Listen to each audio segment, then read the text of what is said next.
Hola doctora, buenos días, buenas tardes, buenas noches, ¿verdad? Ya hemos concluido ya nuestro trabajo investigativo sobre enfermedades transmitidas por alimentos de origen abiótico. Nos tocó la matriz número 15. Trabajamos junto con Jennifer Ponce y primeramente pues voy a decirle cómo fue que estuvimos trabajando. Como eran dos enfermedades, nos dividimos, ¿verdad? Yo trabajé en las primeras seis y Jennifer trabajó de la enfermedad 7 a la número 12. Así que una vez dividimos, igual el análisis lo trabajamos en conjunto. Esta especificación, cada quien lo hizo según las enfermedades que le tocó y cada quien hizo también su conclusión. Así que una vez ya sabíamos cómo íbamos a dividir el trabajo, ¿verdad? Empezamos a trabajar en él. Y en primer lugar lo que hicimos fue la clasificación de las enfermedades de origen abiótico. Para ello pues nos basamos en el documento que usted nos sugirió, que se llama Toxicología en Alimentos y Bebidas. Así que vimos el cuadro que aparecía ahí y nos dimos cuenta que había cuatro tipos de clasificaciones. Estaban las enfermedades que se originaban por fuentes naturales, los aditivos, accidentales y aquellas que eran tóxicas generadas por procesos. Así que empezamos a buscar las enfermedades, ¿verdad? En mi caso, intoxicación por hormonas, que era la clasificación de accidentales, en la subclasificación de varios, la envenenamiento por psilocibin, eran tóxicos generados por proceso, el de plomo, eran metales, alcaloides, eran una clasificación de varios, envenenamiento por glucósidos, eran naturales y la subclasificación era leguminosas. Y por último, la intoxicación por aldrin, que eran también accidentales y era un tipo de plaguicida.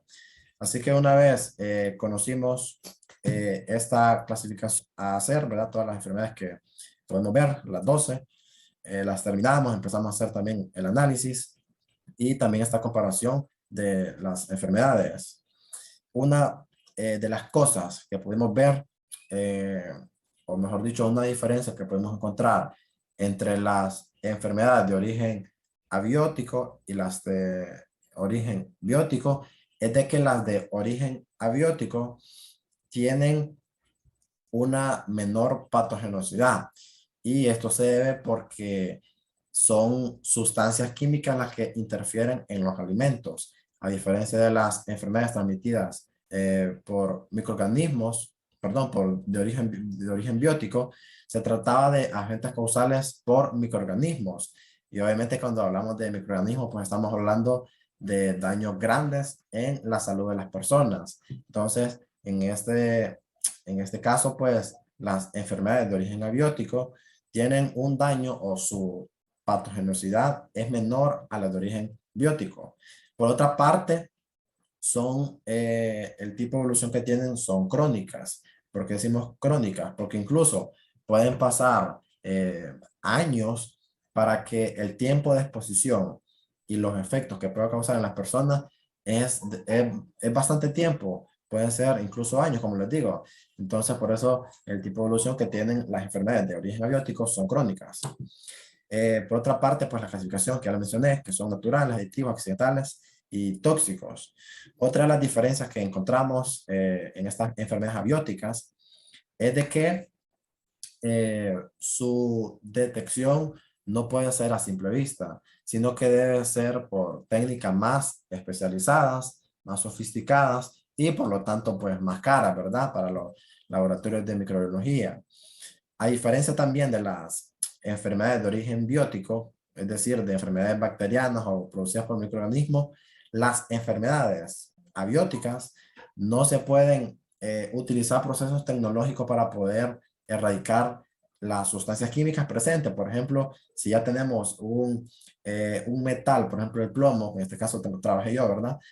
Tenemos presente este tipo de metal en un alimento, la erradicación del alimento no será posible, mientras que cuando teníamos algún microorganismo, ya sea patógeno o cualquier otro, en algún alimento, sí lo podíamos eliminar por un tratamiento tecnológico como ser la pasteurización.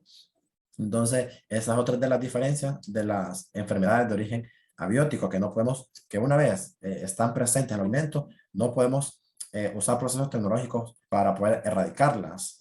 Así que concluimos de que la toxicología de los alimentos tiene su punto de partida, tiene sus orígenes, perdón, en cuatro fuentes. Están las fuentes naturales, están, como puede ser las leguminosas, ¿verdad? Están las fuentes de tipo aditivos, como los edulcificantes, los colorantes, etcétera.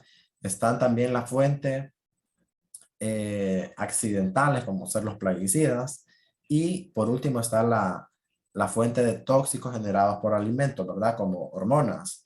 Entonces, si no conocemos estos orígenes o estas fuentes de donde se produce la toxicología en alimentos, difícilmente se va a poder tomar las medidas preventivas para poder evitar este tipo de intoxicaciones. Caso contrario, si conocemos de dónde se originan estas intoxicaciones, entonces las probabilidades de poder producir alimentos inocuos que no pueden hacer daño a las personas que lo consumen serán mucho mayores porque conocemos de dónde provienen estas intoxicaciones y al conocerlas pues podemos evitarlas. Así que esto ha sido un poco de lo que hemos estado estudiando, investigando, ¿verdad? Esto fue un poco en lo que personalmente aprendí, que pude identificar, ¿verdad? Y pues espero haya hecho un buen trabajo y pues muchas gracias.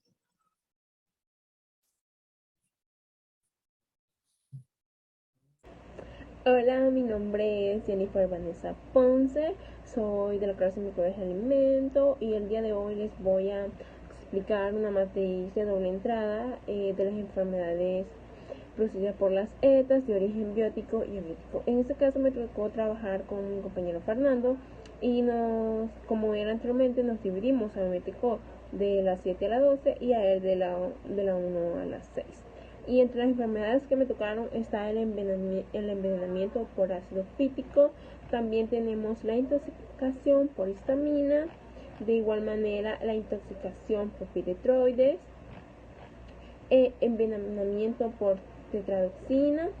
Envenenamiento por tautamina. Y como la enfermedad opcional, elegí lo que es el tirismo. Les voy a explicar dos de esas enfermedades un poco breve para ver de qué se trataba. El envenenamiento por tetradoxina es una enfermedad producida por especies marinas, en principal lo que son el pez globo, pez fugo, pez erizo, pez sol y tamboriel.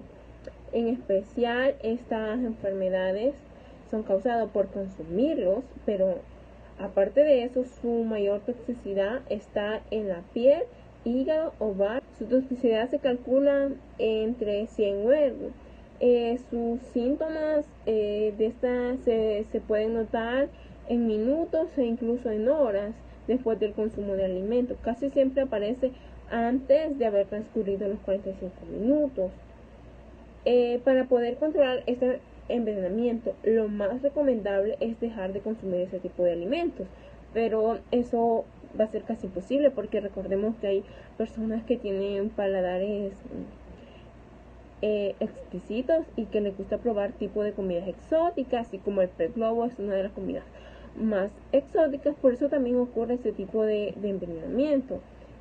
Continuemos con otra enfermedad que es el atirismo. Es una enfermedad causada por el consumo de ciertas semillas leguminosas, en particular la almorta.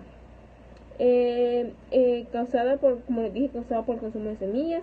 Cuando un extracto administrativo por vía oral contiene neutrolactirógenos a niveles de 15 o 100 gramos de peso corporal.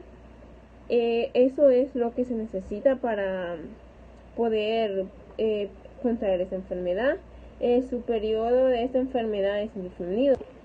Continuando con este tema, resumiré un poco toda la información para ser más específicas. La industria alimentaria día a día produce una diversidad de productos con el único objetivo de satisfacer nuestro paladar.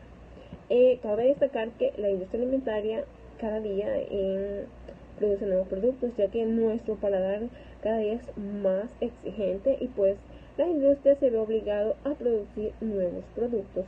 Partiendo de este pequeño análisis podemos asumir lo siguiente. Como sabemos, hay muchas enfermedades que podrían dañar o contaminar nuestras plantas que estamos cosechando. El origen de estas enfermedades pueden ser de origen biótico, que es lo mismo que decir microorganismos vivos, como lo son los microorganismos infecciosos, como los hongos, bacterias, nemátodos y protozoarios, flagelos, y por agentes como virus. Entonces podemos decir que las ETAs de origen biótico se producen gracias a estas infecciones patógenos que afectan una planta. Se podría propagar rápidamente y dañar o infectar las demás plantas. Para diagnosticar estas de origen biótico en las plantas es necesario un tipo de análisis llamado diagnóstico fitosanitario, que nos sirve para analizar e identificar los problemas fitosanitarios que se presentan en el cultivo, identificarlos, como mencioné, que son los hongos, los nemátodos, protozoarios, flagelos y virus. Después de identificar los agentes patógenos en los cultivos, podemos clasificarlos de dos maneras, que son obligados y facultativos. Los obligados crecen y se desarrollan en cierto tipo de plantas, no destruyen las células de sus hospedantes y se obtienen sus nutrientes a partir de células vivas. Y lo que son los facultativos atacan y se desarrollan en distintas plantas, decretan toxinas, enzimas que destruyen las células y sus contenidos en nutrientes conforman los van invadiendo. Y como ya hablamos de las ETAs de origen biótico, hablaremos un poco de lo que son las ETAs de origen biótico.